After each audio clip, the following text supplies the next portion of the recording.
Là, c'est compliqué pour les Européens. C'est-à-dire que tout porte à croire que les gars là vont craquer bientôt. Vladimir Poutine, lors de sa campagne présidentielle, a eu une réunion et il a consulté des ministres, vous savez les amis. Et là, ce qui ressort, c'est très compliqué pour les Européens.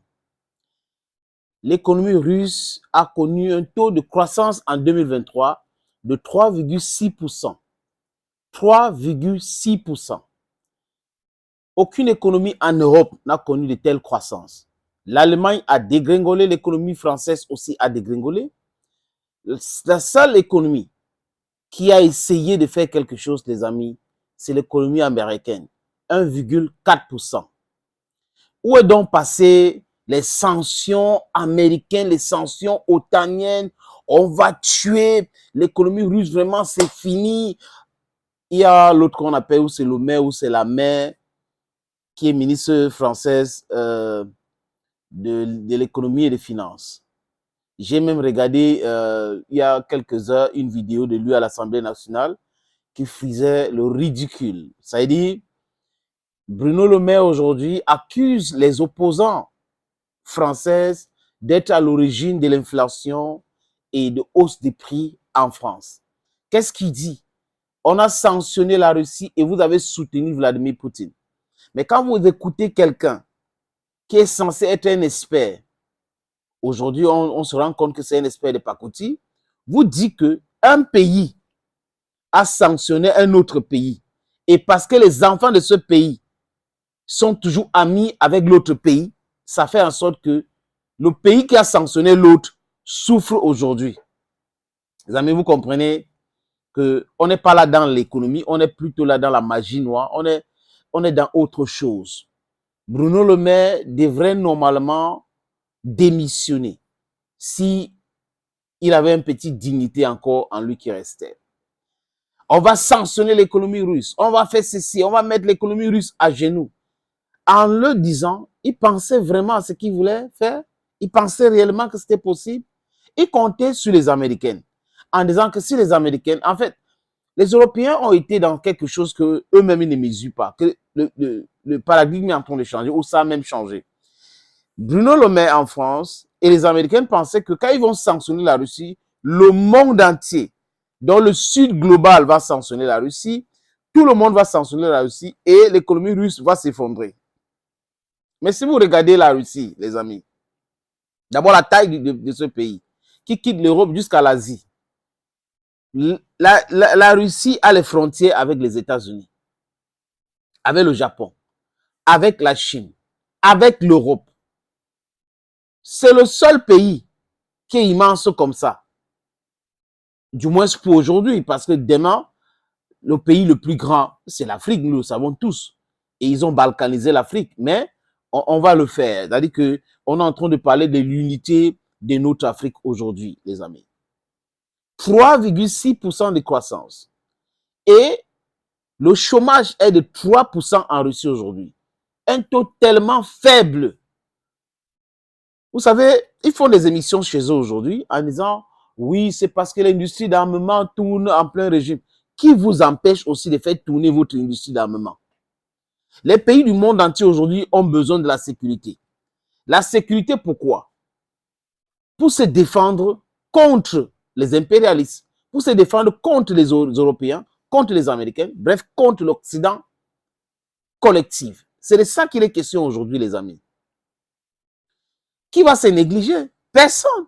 Parce qu'on a vu que cet Occident propose uniquement de l'insécurité, le pillage et du désordre dans d'autres pays dans le monde. Et cet Occident ne veut pas voir les autres pays se développer. Donc, pourquoi nous devons rester toujours dans cette histoire? Donc, rester là en disant, oui, l'Occident va nous protéger. Voilà, ils ne peuvent protéger personne. Peut-être sauf Benjamin Netanyahu. Mais ils peuvent, c'est-à-dire que ce n'est pas dans leur tête. Tout ce que l'Occident pense, c'est de maintenir les gens dans le sous-développement, dans leur emprise. C'est tout ce qu'ils pensent. Les pays du Golfe se sont libérés de force. Parce que ces pays avaient été colonisés aussi, les amis. Aujourd'hui, regardez l'économie de ces pays-là. Ça marche bien pour eux. Dernièrement, j'étais à Dubaï. Ils n'ont quoi? Le pétrole et le gaz. Et ça marche bien pour eux. Vous voyez, c'est la plaque tournante maintenant des finances au monde. C'est ça qu'il est question. Nous ne pouvons pas être riches et paradoxalement pauvres. Regardez le Congo, regardez le Cameroun, regardez, on peut citer beaucoup de pays. Aujourd'hui, j'applaudis ce qui se passe au sein de l'AES, l'Alliance des États du Sahel. Il faut se libérer de ces gens-là. Et les Occidentaux, les amis, avaient pensé aussi à un moment donné que il suffit de déclencher quelque chose, sanctions contre la Russie, embargo contre la Russie, suivre sanctions financières contre la Russie et tout, et ça va marcher. Parce qu'ils sont l'Occident et ils ont décidé comme ça va marcher. Mais ils ont eux-mêmes créé des problèmes dans leur propre économie, créé du tort au peuple européen.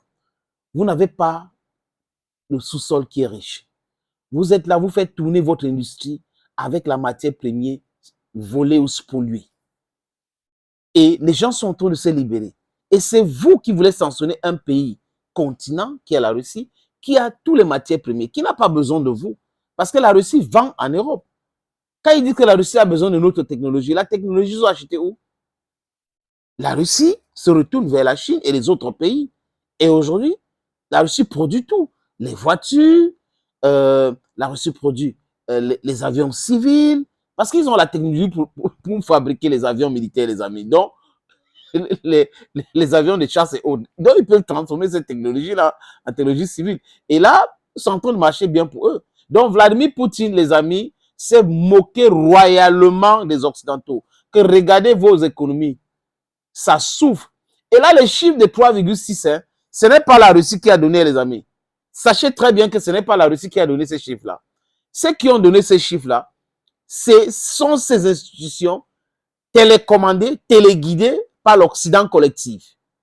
Donc, le Fonds monétaire international, les économistes donnent les chiffres de la croissance russe.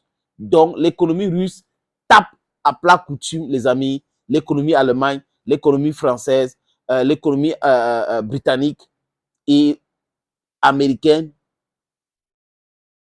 Donc, ils ont voulu les sanctions, comme avait dit cette chanteuse, ils ont voulu du feu et nous allons leur donner du feu. You wanted fire and we are sending you fire. You did everything possible to kill your economy by thinking that because you are the West, when you will sanction Russia, the global South is going to follow suit and sanction Russia and isolate Russia. But unfortunately for you, the global South is not with you, no longer with you, because we know where reside our interest. Our interest is with Russia and China for now. So we cannot follow you into your suicidal exercise. You're killing your economy, is your cup of tea.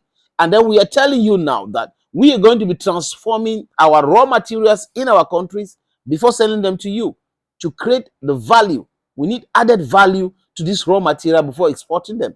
That is what's going to happen.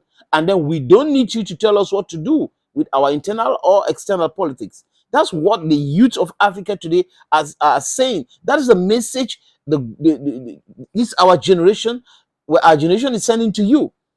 Focus on your countries. It's simple. You just need to focus on your countries. Stop coming in, poke-nosing in what does not concern you. Africa is not asking you anything. What we are saying is that away with your aids and all that. Go away with it. Allow us, we need to be free. That's all. See, Russia, because of your sanction, the economy is flourishing. So we need more sanction. Continue with your sanction. You're sanctioning yourselves. You think if you don't send cars to Africa, you don't send your cars to Russia, you don't send your planes to, who's going to buy them? Where will you find the markets? People cannot be that stupid enough to not understand how things function in the world. You say we're in a global village. And in this global village, we're doing it in a holistic way. But you think because you have the industries, because you have the technology, you can take upon yourself to sanction the others without knowing that you're killing yourself in that process.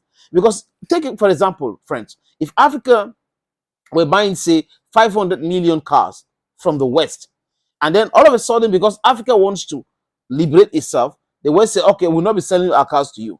It means 500 million cars will not be sold to Africa. Nobody is going to replace that because the other countries were still buying these cars. So they were not going to increase the number of cars they are buying just because of the sanction of Africa. You need to bring down the prices. You need to kill your industries. That's what's happening today. So we are interconnected. If you are listening to me, if you're from the West, put it in your mind that there is nothing that is more powerful than the people. And the people of the global South are sending you this message. You've colonized us, enslaved us. Enough is enough. Russia is sending very positive signal to the world. Never be afraid of the sanctions, the economic sanctions of the West. Thank you. Thank you again, friends. And bye-bye for now.